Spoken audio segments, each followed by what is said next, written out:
Hello guys, welcome to my YouTube channel. तो इस बार जो हमारा टॉपिक है वो है सनस्टार आईपीओ के ऊपर। तो आपको आईपीओ में लगाना चाहिए पैसा या नहीं लगाना चाहिए, इस चीज़ पे डिस्कशन करेंगे। एज वेल एज कंपनी के बारे में आपको थोड़ा बहुत बताना चाहूँगा, सो दैट उससे आपको खुद को भी एक रियलाइजेशन हो जाना चाहिए कि लगाना चाहिए पैसा या नहीं लगाना चाहिए। एज वेल एज अगर आप पैसा लगाओगे भी तो आपको ये कॉन्फिडेंस रहेगा कि हाँ, आपने सही कंपनी में लगाया है या फिर कौन सी कंपनी में लगा दिया। तो उस हिसाब से आपके जो डिसीजन है वो अच्छे हो जाएंगे। तो बिफोर स्टार्टिंग, अगर आपने अभी तक चैनल को सब्सक्राइब नहीं करा है तो सब्सक्राइब कर लेना। एंड शुरू करते हैं वीडियो। तो सनस्टार जो आईपीओ आ रहा है, ये जो कंपनी है इसका जो मेन काम है ना, वो प्लांट बेस्ड स्पेशलिटी प्रोडक्ट बनाने का है। और ये जो कंपनी एस्टेब्लिश हुई थी 1982 के अंदर एस्टेब्लिश हुई थी।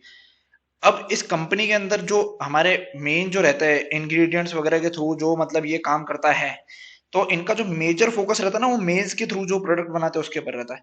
एंड उनके थ्रू ये क्या कोशिश करते हैं कि हम किसी दूसरी चीज के अंदर जो प्रोडक्ट है उसके अंदर टेस्ट ऐड करें, टेक्सचर ऐड करें, या फिर न्यूट्रिएंट्स ऐड करें। जैसे कि थिकनिंग एजेंट्स होते हैं, स्टेबलाइजर्स होते हैं, स्वीटनर्स होते हैं, and so called like bakery products हो गए बहुत सारे। उन सब के अंदर ये जो प्रोडक्ट्स है ये बनाने की कोशिश करते हैं। कोशिश क्या करते हैं, बना ही लेते हैं। पर उसके अलावा एक और सेक्टर को ये जो कवर करते हैं वो है एनिमल न्यूट्रिशन प्रोडक्ट को। ठीक है, तो इस चीज का आप ध्यान रखना। As well as industrial products में भी इनका बहुत सारा यूसेज है, लाइक सप्लीमेंट्स हो गए, कोटिंग एजेंट्स हो गए, स्मूथनिंग एजेंट्स हो गए, बाइंडर्स हो गए, ऐसे बहुत सारे एजेंट्स हैं। तो ये सारे प्रोडक्ट ये बनाते हैं, मतलब काम इनका बहुत अच्छा है। आप अगर अच्छे से इसको एनालाइज करोगे तो काम इनका बहुत अच्छा है और बहुत बड़े लार्ज स्केल पे है। एज वेल एज कंपनी कोई नई कंपनी है नहीं, तो 1982 से एस्टेब्लिश्ड है तो भरोसा तो हो ही जाएगा आपको। अब कंपनी के बारे में बताऊं तो ये थर्ड लार्जेस्ट मैन्युफैक्चर है मेज बेस्ड स्पेशलिटी प्रोडक्ट के इंडिया के अंदर। एज वेल एज ये एक्सपोर्ट भी करते हैं। तो अब आगे वाली स्लाइड पे चलते हैं हम, उससे आपको एक आइडिया लग जाएगा कि क्या हिसाब है इनका। तो अब देखो, इसके अंदर जो मिनिमम इन्वेस्टमेंट रहेगा वो रहेगा 14,250 रुपए, जिसके अंदर आपको 150 शेयर अलॉट हो सकते हैं, क्योंकि इसका जो प्राइस रेंज है वो 90 से 95 है। अब आपको एक चीज ध्यान रखनी है कि आपको 95 ही डालनी है वैल्यू जब आप वहां पे अपनी बिड प्लेस करोगे। ठीक है, 90 डालोगे तो आपको वैसे भी आईपीओ नहीं मिलने वाला, हमेशा कट ऑफ प्राइस डालनी चाहिए। अब कोई डिस्काउंट वगैरह नहीं मिल रहा इसके अंदर रिटेलर्स को। और मैक्सिमम इन्वेस्टमेंट इसने बता दी 1,99,500 रुपए। अब इंडिविजुअल कैटेगरी में करते हो, रिटेल में करते हो, एचएनआई में करते हो, ये आपकी चॉइस है, आपके पास कितना पैसा उस हिसाब से आप कर सकते हो। अब इसके बाद आगे वाली स्लाइड पे चलते हैं। स्टार्ट हुआ था ये 19 जुलाई से, और 23 जुलाई जो कि कल है वो इसकी लास्ट डेट है।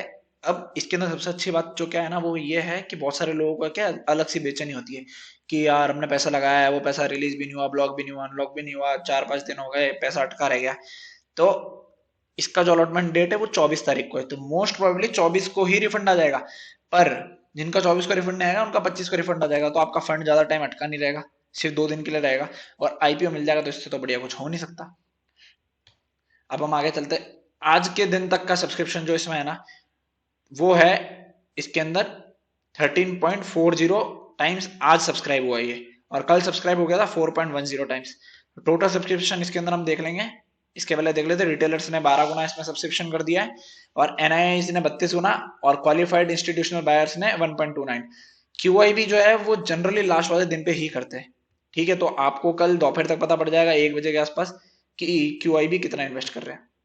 ओवरऑल इसका जो सब्सक्रिप्शन हुआ है वो 13.47 टाइम्स हो गया, मतलब अच्छा खासा सब्सक्रिप्शन आ चुका है। अब इसके बारे में मैंने आपको बता दिया है कि लार्जेस्ट मैन्युफैक्चरिंग प्रोडक्ट मेज बेस्ड स्पेशलिटी प्रोडक्ट लाते ही है, जिसके अलग अलग रेंजेस है। हाई वर्किंग कैपिटल की इनको रिक्वायरमेंट है हार्वेस्टिंग सीजन के टाइम पे, ये इनका कौन है। और एक और जो इनका कौन रहेगा वो रहेगा कि किसी भी शॉर्टफॉल आ जाता है like availability of raw material वगैरह, तो इनके बिजनेस पे एडवर्सली इंपैक्ट कर सकता है। तो ये ठीक है, ये तो हर किसी बिजनेस के साथ हो सकता है, तो ऐसा कुछ है नहीं। अब इसमें आप ये देखोगे तो यहाँ देखो, animal nutrition product, other industrial application product जो जो मैंने आपको बताए थे, मैन्युफैक्चर और प्लांट बेस्ड स्पेशली प्रोडक्ट। अब नीचे की तरफ आ जाते हैं, तो कंपनी जो है वो एक्सपोर्ट करती है अपने प्रोडक्ट को 49 कंट्रीज में, जो बहुत अच्छा नंबर है। और वो भी ऐसे Asia, Africa, Middle East, America, Europe, Oceania, मतलब ओवरऑल देखा जाए तो पूरी दुनिया ही कवर कर ली इन्होंने। अब कंपनी जो है, इसके जो प्रोडक्ट है 22 स्टेट के अंदर, इंडिया के अंदर है। अब ये जो आ गया, ये इसका ग्रोथ पर्सपेक्टिव आ गया है कि कितना प्रॉफिट है। प्रॉफिट इसका कंटिन्यूसली बढ़ रहा है। आरओई इसका अगर आप देखोगे तो 15% के आसपास है। मतलब कंपनी फंडामेंटली देखा जाए तो बहुत ही बढ़िया कंपनी। और एज वेल एज अभी आईपीओ के थ्रू जो पैसा रेज कर रहे हैं, इससे अपना डेप्ट हटाएंगे तो उससे भी एक एडवांटेज मिलेगा, कंपनी डेप्ट फ्री हो जाएगी। तो कंपनी मुझे पर्सनली अच्छी लग रही है। अब इनका जो पैट देखेंगे, पैट वो इनका बढ़ता जा रहा है। 15.92 करोड़ था, जिससे 41.80 करोड़ हो गया, मतलब ऑलमोस्ट 3 टाइम। फिर उसके बाद आप देखोगे तो 2024 के अंदर ये 66 टाइम्स हो गया, मतलब ये हो चुका है हमारा 4 टाइम हो चुका है। पहले 2023 के अंदर ये 3 टाइम था ऑलमोस्ट। अब इनकी जो दो मैन्युफैक्चरिंग फैसिलिटीज है वो है गुजरात और महाराष्ट्र के अंदर। आगे बढ़ते हैं। तो आगे बढ़ने के लिए अब मैं आपको ये बताता हूँ कि ये तो हमारी स्लाइड्स ओवर हो गई, क्योंकि मैं बहुत लिमिटेड रखना चाहता हूँ, वीडियो बहुत लंबा होगा, मजा नहीं आएगा। अब इसके सब्सक्रिप्शन वगैरह को सबको देख के मैं तो ये चाहता हूँ कि इसमें लगाऊं पैसा, बट लॉन्ग टर्म में होल्ड नहीं करने वाला मैं इनको।